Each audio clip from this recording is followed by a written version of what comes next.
Vatican cricket team Changanassery അതിരൂപതാംഗമായ captain father Jose ഈറ്റോലിലിന്റെ നേതൃത്വത്തിൽ ഇംഗ്ലണ്ട് പര്യടനത്തിന് ഒരുങ്ങുന്നു. ജോസ് ഈറ്റോലിൽ അച്ഛനെ കൂടാതെ ടീം അംഗങ്ങളിൽ എല്ലാവരും മലയാളികളാണെന്നതും ഏറെ ശ്രദ്ധേയമാണ്. 10 വർഷത്തിനിടെ ഇതാദ്യമായാണ് വത്തിക്കാൻ ടീമിൽ സമഗ്ര മലയാളി ആധിപത്യമുള്ള ക്രിക്കറ്റ് ടീം. ഈ മാസം 29-ന് ഇംഗ്ലണ്ടിലെത്തുന്ന ടീം ജൂലൈ 3 വരെ വിവിധ ട്വന്റി മത്സരങ്ങളിൽ പങ്കെടുക്കും. 29-ന് വെംസി എസ്റ്റേറ്റിൽ ഇംഗ്ലണ്ട് സീനിയേഴ്സ് ടീമുമായി ഏറ്റുമുട്ടും. ജൂലൈ 1-ന് അരുണ്ടേൽ കൊട്ടാരത്തിന്റെ സെന്റ് മേരീസ് യൂണിവേഴ്സിറ്റി ടീമുമായും ജൂലൈ 3-ന് വിൻസർ കൊട്ടാരത്തിൽ ദ കിങ്സ് 11 ടീമുമായും ഏറ്റുമുട്ടും.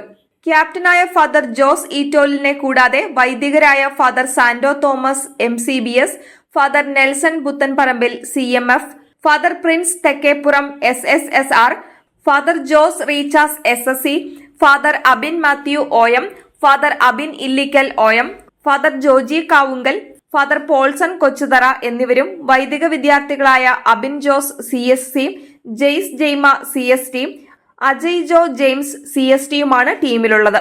വിശ്വാസത്തിന്റെ വെളിച്ചം എന്ന പേരിലാണ് വത്തിക്കാൻ ക്രിക്കറ്റ് ടീമിന്റെ രാജ്യാന്തര പര്യടനം.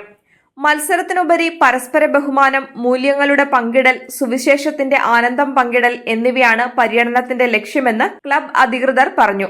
വത്തിക്കാനിലെ ഓസ്ട്രേലിയൻ സ്ഥാനപതി ജോൺ മക്കാർത്തിയുടെ ആശയപ്രകാരം 2013-ലാണ് സെയിന്റ് പീറ്റേഴ്സ് ക്രിക്കറ്റ് ക്ലബ്ബ് രൂപീകരിച്ചത്.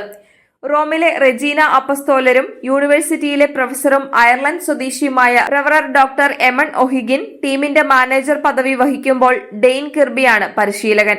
ക്രിക്കറ്റ് പിച്ചിനപ്പുറം ലണ്ടനിലെ വെസ്റ്റ് മിൻസ്റ്റർ എബിയിലേക്കും വിൻസർ കൊട്ടാരത്തിലേക്കും ടീമിനെ ചാൾസ് രാജകുമാരൻ ക്ഷണിച്ചിട്ടുണ്ട്.